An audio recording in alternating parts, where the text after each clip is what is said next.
For generations, humans have been on a quest to understand the mysteries of hyperdimensional physics and unlock the secrets of anti-gravity.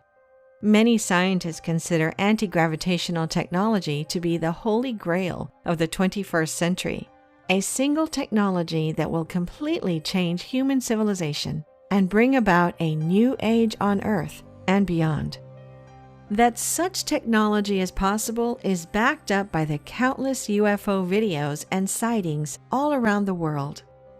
Recently, even the United States Navy released mysterious footage of a UFO encountered by Navy pilots. There's a whole fleet of them. Look on the ASA.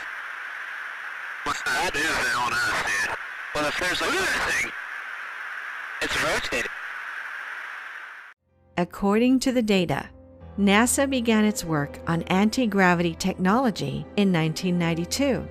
They believed that a device built around a superconductor and a magnet could shield an object from gravity. Declassified documents indicate that the United States started their anti-gravity research much earlier, as far back as the 1950s. Many believe that after the infamous Roswell UFO crash in 1947, the U.S. government started spending billions of dollars on reverse engineering extraterrestrial technology. Curiously, the U.S. Secretary of the Navy is listed as the administrator on several radical aviation technologies patented by aerospace engineers. For example, a mysterious man by the name of Salvatore Pais is named as the inventor of 4 ambiguous patents for which the United States Navy is the assignee. A bizarrely shaped high-frequency gravitational wave generator, a piezoelectricity-induced high-temperature superconductor, an electromagnetic field generator and method to generate an electromagnetic field that could deflect asteroids, and, perhaps strangest of all, a craft using an inertial mass reduction device described in the patent as hybrid aerospace undersea craft, which, due to the physical mechanisms enabled with the inertial mass reduction device, can function as a submersible craft capable of extreme underwater speeds. There is a lack of water skin friction and enhanced stealth capabilities. This hybrid craft would move with great ease through the air, space, and water mediums by being enclosed in a vacuum plasma bubble or sheath due to the coupled effects of EM field-induced air and water particles repulsion and vacuum energy polarization. While all are relatively outlandish sounding, the latter was personally vouched for by the Chief Technical Officer of the Naval Aviation Enterprise, who claimed the Chinese were already developing similar technologies. Although the U.S. had not admitted to possessing such a craft, countless people have witnessed a strange triangular UFO in the sky, which looks exactly like the mysterious craft from the patent. But if there is still doubt, take a look at this Google Earth image spotted a few years back in Australia. Of course, follow the coordinates now, and you'll find that the mysterious object has been hidden from Google Maps, which makes it even more suspicious. No doubt, the world of anti-gravity is one of cloak and dagger, of extraterrestrial implications and dark money funding. However, the man that we've dedicated this video to was not a backroom power player or governmental elite, but an ordinary man in an extraordinary position at the forefront of anti-gravity discovery. He did not accomplish this with billions of dollars or secret government facilities, but simply by observing nature and all its wonderful creations. Before we continue, we'd like to thank our friends from Skillshare for sponsoring this video. Skillshare is an online learning community with thousands of classes in design, business, technology, and more. Skillshare's mission is to close the professional skills gap and provide universal access to high-quality learning. I really like their calligraphy classes, which teach you the ancient art of calligraphy, together with their illustration classes, which can help you bring to life all of your visions and ideas. Click the link in the description below and claim your 2 months of free access. The price after the free trial is around $10 per month. Explore thousands of classes and fuel your creativity and career with Skillshare. Viktor Stepanovich Grebennikov was born in 1927 in Simferopol, a populous city in the Crimean Peninsula region of what was then the Soviet Union. Only a few years before he was born, the city had been an important theater in the Russian Civil War. Grebennikov's mother was a noblewoman and his father a simple mechanic, 2 classes which previously would not have intermingled. For his part, Grebennikov was an intelligent, curious young man, and he became among the first of a new educated generation. It was this education that led him, as an adult, to Novosibirsk on the southern tip of the western Siberian plain. There, Grebennikov took to a wide range of interests, becoming a scientist, specifically an entomologist, which is the study of insects, but also a naturalist, painter, and rugged outdoorsman. He may also have been a poet, judging by how he described the natural beauty of the Siberian steppe, as he wrote, "A quiet evening in the steppe. The sun's red disk has already touched the faraway misty horizon. Pods of ducks gleam over the evening lake. Sandpipers are also heard in the distance. The high pearl-colored sky stretches over the calming world of the steppe. How good it is to be out here in the open country." It was this love affair with nature, far from the stuffy offices and thick books usually associated with scientists, which sent Grebennikov down the path of discovery that would define his life.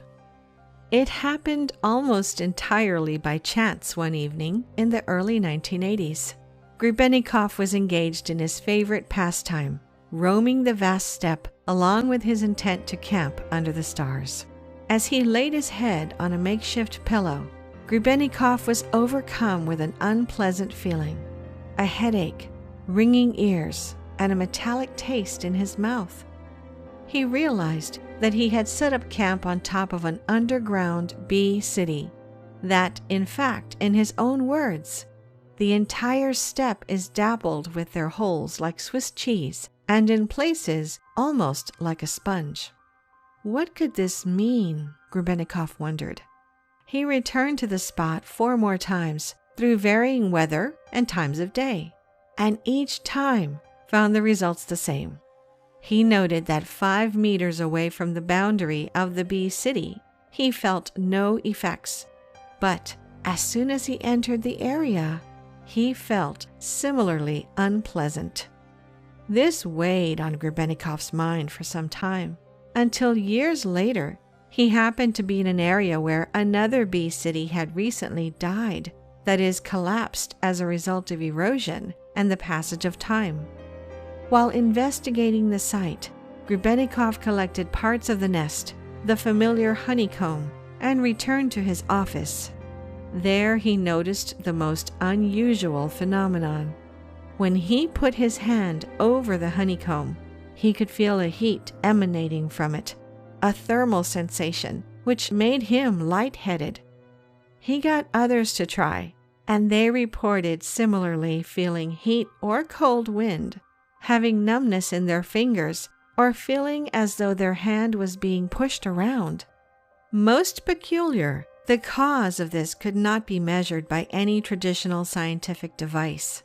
Grebennikov noted that thermometers or ultrasound detectors, magnetometers, and electrometers did not respond to them in the slightest. Further, the effect could not be blocked by covering, even with a thick piece of metal. Strangely, clocks, both mechanical and electronic, started running inaccurately when placed near the zone. By chance, Grebennikov had discovered the cavity structural effect, CSE, which is what he called this type of force field which surrounded cavernous honeycomb-like objects. Believing this to be an important and potentially groundbreaking discovery, Grebennikov published an article on his findings. Surprisingly, the article went unnoticed or ignored in the mainstream scientific community. Thus, Grebennikov was left to continue the work himself. While his status as an entomologist was probably at least partially responsible for the indifference of the scientific community, it was this vocation that allowed Grebennikov his next major breakthrough, a discovery that would change everything. In 1988, Grebennikov was examining the chitin shells of insects under a microscope when he noticed what he called an unusually rhythmic, extremely ordered, incomparable honeycomb, solid multidimensional composition, which looked as if it was pressed by some complicated automatic machine.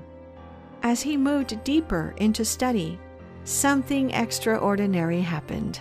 As Grebennikov described, "I was about to place a second identical plate with the same unusual cell structure on its underside, almost purposely on top of the first one. But then the little plate came loose from my tweezers, hung suspended above the other plate on the microscope stage for a few seconds, then turned a few degrees clockwise and swung, and only then it abruptly fell on the desk. When I came to my senses, I tied a few panels together with a wire, and it wasn't an easy thing to do. I succeeded only when I positioned them vertically. What I got was a multi-layered chitin block, and I placed it on the desk. Even a relatively large object, such as a thumbtack, would not fall on it.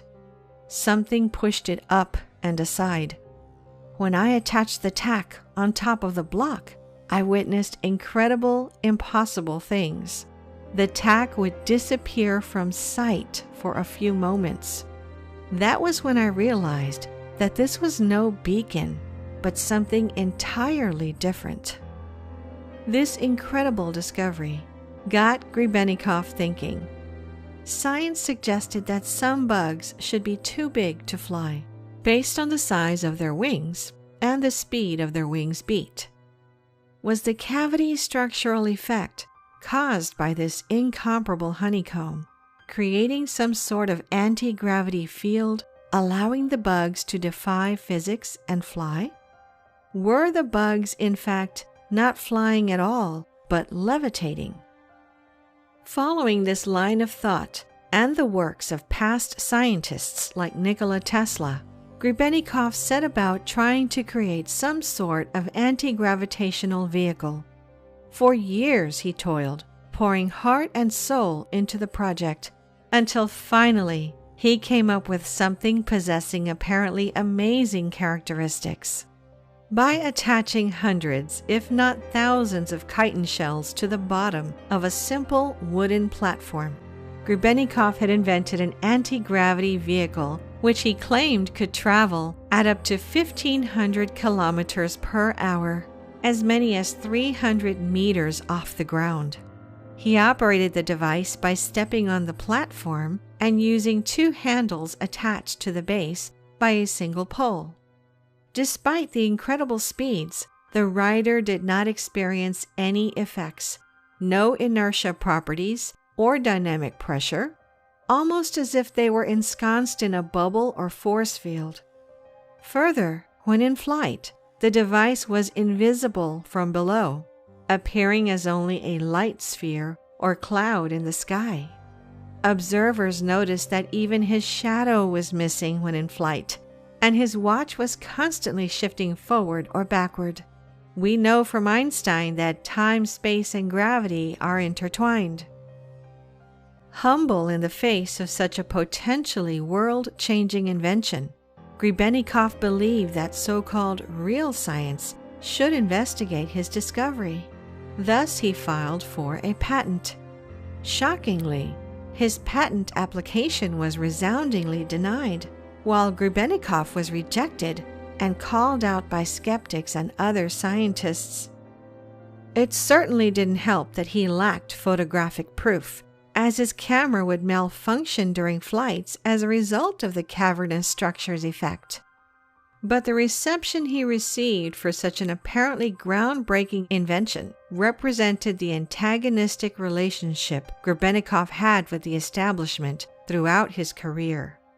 He was not shy about this, asserting, "The joy of creative work, even of work that ends in failure, is far higher and brighter than earning any diplomas, medals, or patents," and describing those he was at odds with as evil, ignorant people.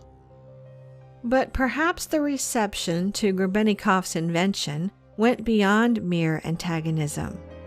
In 1992, his patent application having been rejected, Grebennikov sought to publish a book detailing his discovery, the principles and measurements of his invention, backed by a litany of full-color images. It was said this would include photographs of a demonstration of the machine Grebennikov gave at a museum. However, just before the book was released, the publishers, possibly at the behest of authorities, undertook dramatic edits of the book, removing hundreds of pictures and all schematic details. Why, at the same time, Grebennikov was being called out by skeptics was evidence of his invention being subverted. According to a longtime colleague, Grebennikov was part of a so-called scientific underground that was persecuted and victimized by the scientific establishment and governmental authorities. Given the money governments were admittedly and allegedly spending in pursuit of the secrets Grebennikov had apparently discovered, it is perhaps no surprise his discovery would be suppressed. Maybe Grebennikov had inadvertently stumbled across something more powerful and thus more dangerous than he could have imagined, a deep and almost mystical power sought by humans for centuries, dreamed about with every UFO sighting or unexplained human artifact. Consider the Great Pyramid of Giza, a structure so incredible that generations of deep thinkers have speculated how an ancient society could have created such a thing. It is a mystery so inexplicable that some have suggested the ancients must have had access to some sort of alien technology. This might not be as far-fetched as it sounds. Recent research shows that the pyramid centralizes and conveys electromagnetic energy into the inner chambers and towards the top, as in Grebennikov's honeycomb. Further, where chitin shells from bugs powered Grebennikov's flying machine, the beetle was a vitally important symbol in Egyptian mythology, often depicted in art and icon.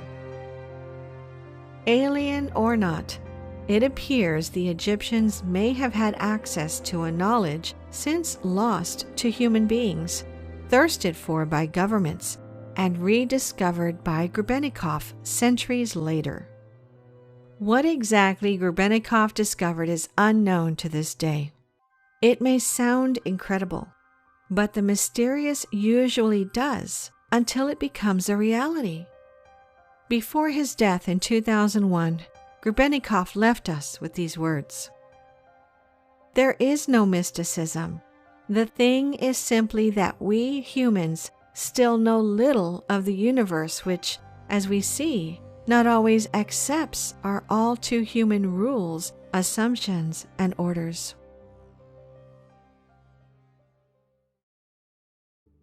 Thank you for watching, and don't forget to click the link in the description below to claim your 2-month free membership at Skillshare. We're sure you'll find some amazing courses there and learn many new skills. If you enjoyed the video, please hit the like button. And if you're new, press subscribe and the bell next to it for future notifications.